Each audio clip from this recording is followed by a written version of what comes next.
this is how it all started. My partner and I were out early in the morning. That was the 20th of October 1993.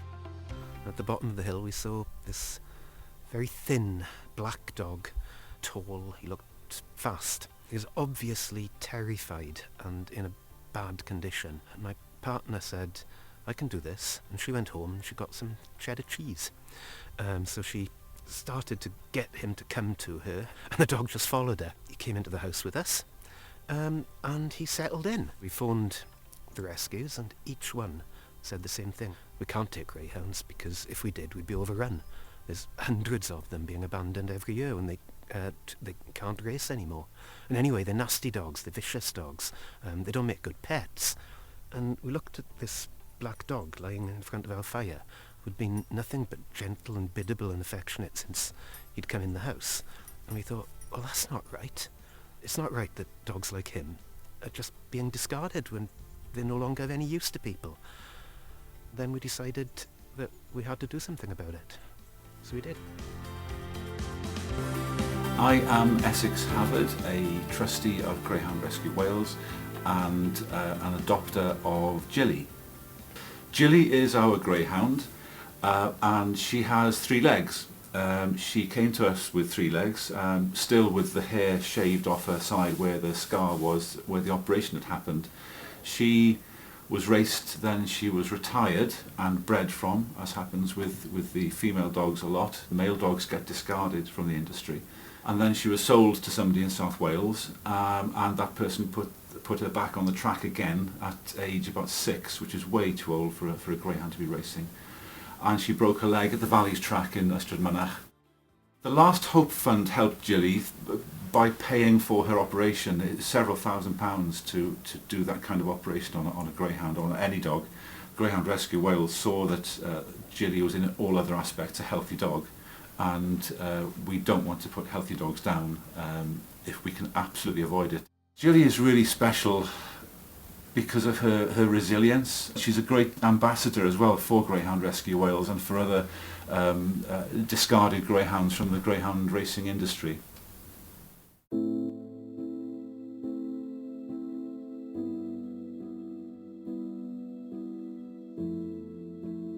It was a normal Sunday morning, and then I had a phone call from a volunteer, and he told me this horrific story of a greyhound who'd been found with his ears cut off, and he'd been shot through the head, but the dog was still alive. So I just dropped everything and raced down the motorway to the vets. There was an RSPCA inspector there, Simon Evans, and he told me that the vet had inspected the dog. There was no chance of saving him, and he had to be euthanized straight away. The dog, unbelievably, had been on that mountainside for 2 days, alive but unable to move in any way. The captive bolt had stunned the dog but hadn't killed it. So the pain that dog must have been in was immense. The next 2 days were just frantic action. We took the photographs around the 3 Welsh tracks that were operating at the time and said, look, you can't deny this anymore. This is happening, and it's happening around here. They were shocked. They were genuinely shocked. And they all signed up to a declaration of intent to work with Greyhound Rescue Wales, the RSPCA and Dogs Trust and the National Assembly for Wales to stop this ever happening again, and to try and catch the killer of Last Hope.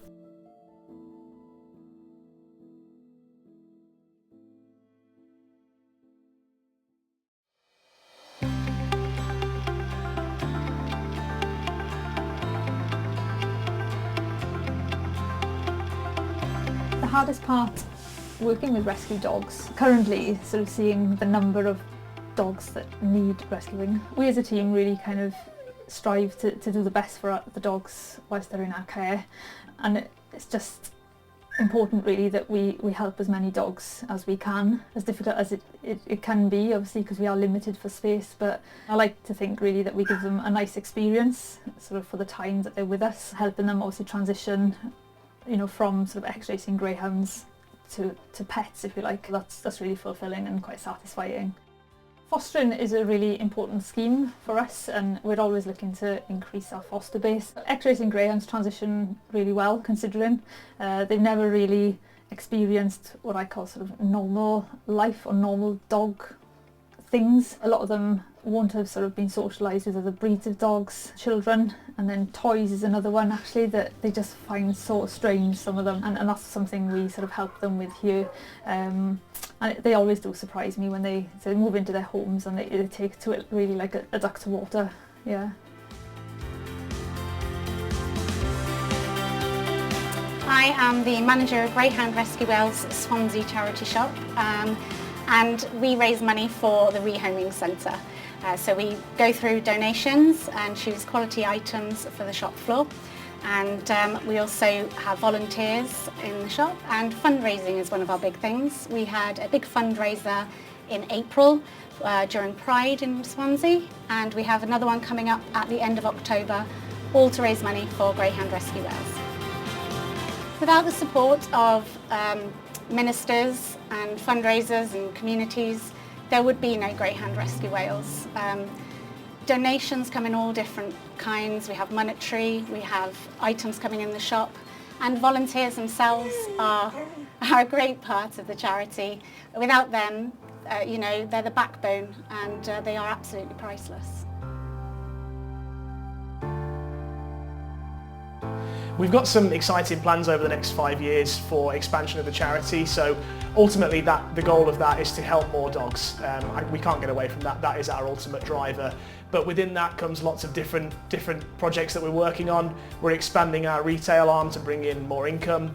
We're looking at different ways of fundraising. We want to expand our focus across the whole of Wales, so we're quite South Wales focused at the moment, but we want to push further north and open up more charity shops and possibly even open a rehoming centre in North Wales in the future. And also look at projects that help dogs in different ways, so not just through rescue rehoming, but also things like our therapy hounds projects, keeping hounds in homes, and those kind of projects we have that help dogs that perhaps don't need a home, they've got a home, but they also need extra support while they're there. If I had to describe Greyhound Rescue Wales in one word, it would be excellence. And the people that we have within the charity deliver that day in, day out, whether it's in our retail side, our rescue and rehoming side, staff, volunteers, trustees. The dedication they have for the dogs is just amazing, and I couldn't ask for more. It's a fantastic charity to work for.